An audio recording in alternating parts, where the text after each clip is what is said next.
And here Jesus shows us what it looks like to love others. You see, God's law of love will always supersede man's made-up laws.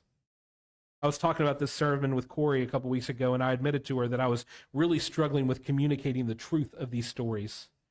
Like, I can really understand and identify a little bit with the Pharisees. And here's what I mean.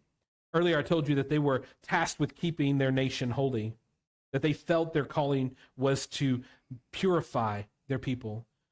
And they knew that when they disobeyed God, they were thrown into exile.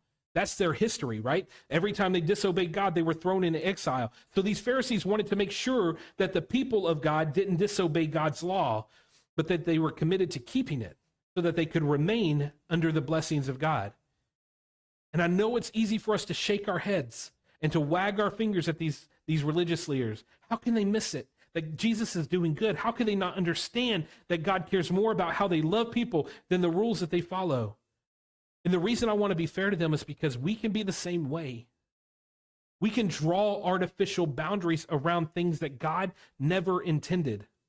We can do all the, quote, right things with all the wrong motivation.